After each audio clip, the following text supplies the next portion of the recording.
Hello, Earth Signs. This is your quick gabay. Ayan.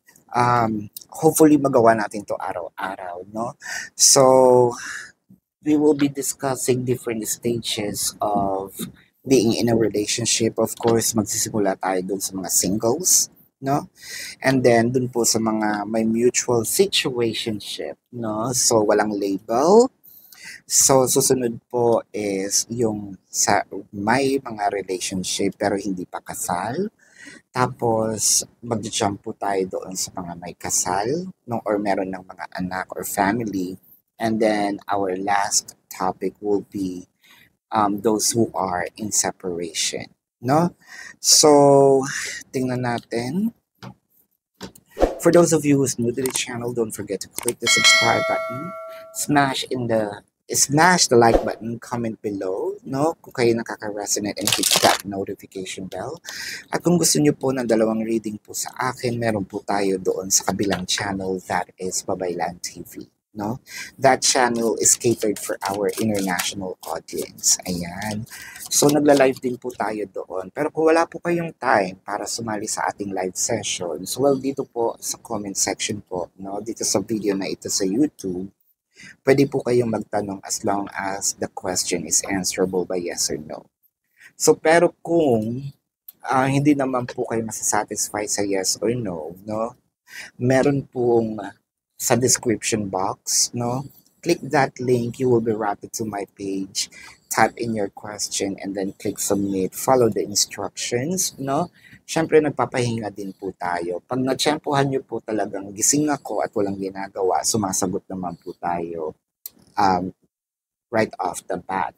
Pero kung nakapahinga po tayo, siyempre, paano sasagot, no? Kung tayo'y tulog, mag-antay-antay lang po tayo at medyo no, syempre, antayin natin ang sagot. And if you want to book a personal reading, there's also a link in the description box. Just follow the instruction po, no? So, ayan po. I want you to know that this is a general reading. So, let's begin. Earth signs, singles. Wow, para sa mga single. May konting kirot ng past. Actually, bakit sumungit nga tayo? Sumungit tayo, pero mas naging wiser, mas naging choosy. I think that this is because of the traumas from the past. Ayaw mo na magkaroon ng isang relasyon na panandalian lang uli, no? At saka mas pipiliin mo dito, sana makita mo na yung taong pwedeng sabihin mo twin flame mo, no? Actually, meron na rin dito na ready na rin akong magkapamilya o magkapamilya uli, no? With the 8 of Cups, the Magician, and the 2 of Pentacles. Aminin man natin sa hindi, no? Parang hindi pa tayo naka-move on dun sa past natin. Hopefully, ma-heal na po itong taong ito para at least fully deserved din naman ng taong makakasalamuhan niya, no? Or mamimit niya na maibigay nito ang kanyang 100% na pag-ibig. Kasi so far, medyo magulo pa rin no? Yung isip niya, yun yung sinasabi niya na ready na ako. Pero deep inside yung puso, parang sinasabi, medyo naalala pa rin si ex, no? So kaya medyo aburido ito. So tignan nga natin itong zodiac sign ng ex mo. This could be their sun sign or a placement in their chart, no? I'm seeing Cancer, I'm seeing Gemini, I'm seeing Sagittarius, no? And Pisces. Ayan. So, let's jump into those who are in a mutual situationship. Ayan. So, ito yung mga walang label, ha? So, quick gabay ito. So, mabilis ang reading. No? Princess of Swords, Ace of Cups, and the Hermit. Nakakita ako agad na in love itong taong ito because of the maturity, no? Pag sinabi nating maturity, alam niya kung paano mag-handle ng relationship, no? At saka magaling sa pera, no? Mamadiskarte, no? Kumbaga, wala ka nang hahanapin pa, no? Baka si Daniel Padilla ito, no? Nasa kanya na ang lahat. With the Eight of Wands, the Three of Pentacles, and the Two of Cups. So nag-uusap na kayo. Actually, uh, papunta na ito sa relationship eh. Ang kulang na lang dito yung formality, no? Yung isa sa inyo talagang sabihin mahal kita. I think meron na reciprocation dito. At bakit pa natin patatagalin ang reading? Kasi magja-jump na ito agad sa relationship. Maganda naman, kapwa mahal. Mahal nyo na yung isa't isa. For a few numbers of you, I'm seeing that this might be also part of an LGBTQIA plus, no, na relationship. So, congratulations. Soon to be, no, magkakaroon na kayo agad na jowa, no?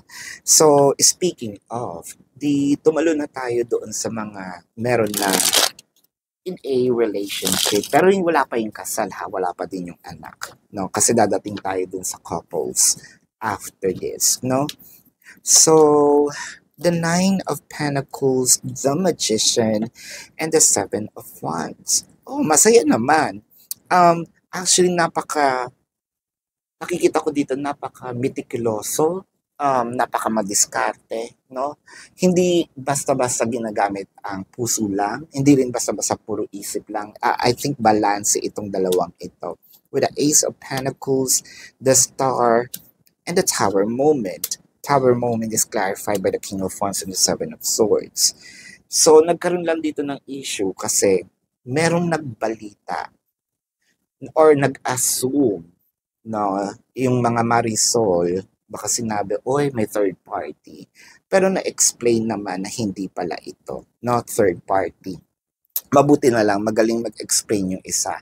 Again, yung explanation na yun, totoo yun ha, hindi siya nag-explain para lusutan. So, kasinungalingan yun. No, ito, King of Wands kasi is a person who is parang napaka-brutally honest, no? Kapag mali siya, no? And kaya naman niya mag-sorry, no? Para din tong Hierophant, kaya niya mag-sorry. And it doesn't make him less of a person dahil nag-apology ako. Ngayon, iba lang din kapag ako yung tama. Kasi pag tama ako, pasensyahan, no? Ito yung sa kanya. Pero na-explain niya na maayos naman. So, yun lang naman ang naging problema nitong in a relationship, no? So, congratulations at maayos nyo ang inyong mga agam-agam, no? So, let's jump into those who are already couples, no? So, meron ng pamilya or kinasal na or both, no? So, for those who are couples, the Fool card, the Justice, the Magician. Uy, either bago-bago or merong bata dito or may age gap, no? If we're not talking about age gap, then we're probably talking about the maturity. Pero ang maganda naman is kaya naman nilang i-handle. Actually, nababalance nga nila eh. Maganda yung camaraderie, no? Ang harmony ng connection. Kasi kung ano yung kawalan ng isa, yun naman ang lakas ng isa. Kung ano yung kahinaan ng isa, nandun naman siya sa kabila. Of course, syempre, merong magde-demand, merong dominant, at siya yung nagde-drive ng connection. And which is, I think that is also given kasi meron ng either mas bata or merong sabihin natin medyo isip bata. Pero tanggap naman nila yun sa isa't isa. So maganda yung harmony. Congratulations.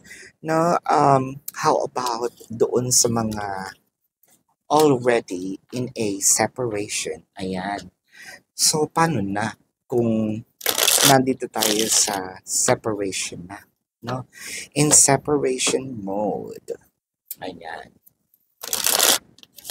In separation mode. In separation mode. The Three of Swords, the Five of Pentacles, and the Death card. Ayan. Sobrang masakit Kasi parang feeling natin pinagpalit tayo. Meron ditong missing in action, bigla na lang nawala. No? And someone here felt like, you left me out in the cold. Ni ho, bigla kang nawala, para kang bula, no? With the Three of Pentacles in here and the Wheel of Fortune, nako, yung iba parang na-scam. Kasi ano to, umutang lang tapos biglang nawala. Wheel of Fortune, no? Parang malaking bagay yung nawala. Makikita mo pa ba siya with the Death card in here? Yes. With the Princess of Pentacles, the Lovers, and the Six of Wands. I think that kung pera man itong napag-awayan, no? Or yung kumbaga naging sanhi or susi or yung mitsa, mababayaran naman siya pero paunti-unti. No? I'm also seeing an apology in here. No? May magandang balita dito. Hindi naman tinakbuhan ka for a little while pero makukonsensya siya. No? Whether it is kung ano man yung tinakbo niya, gamit ba, pera ba, or let's say sabihin natin yung peace of mind mo, ibabalik din naman niya. Yung puso mo kinuha niya, ibabalik din naman niya. No? Yun nga lang, medyo meron ng question, no, ang kanyang reputation sa iyo. Pero either way, no, feeling ko naman mabibigyan mo to ng second chance, no? So tingnan natin ang zodiac sign nitong taong mahal mo. So I'm seeing here Leo, Gemini, I'm seeing Scorpio, Taurus, and Sagittarius. So this is your quick goodbye, no? Earth signs, para po sa mga bago, don't forget to click the subscribe button, smash the like button, comment below kung kayo nakaka-resonate, and hit that notification bell. At kung gusto niyo po ng dalawang reading po sa akin, huwag po kayong mag-atubili, no? Dun po tayo sa kabila, dun sa Babaylan TV. No, yan po ang ating unang channel catered for our international audience at nagla-live din po tayo doon. Pero kung wala po kayong time, dito po sa comment section, as long as the question is answerable by yes or no. Again, kung hindi po kayo masasatisfy, no, sa yes or no lang na sagot, meron naman po tayong question form, no, sa description box po. Nandun po yung link. Click the link, you will be routed to my page, type in your question, and then click submit. If you also want to book a personal reading, meron din po yan sa description box. So this is your reading for now. Love and light. Namaste. See you on the next reading, Earth Signs. Goodbye. You want the best of my heart, you just gotta see the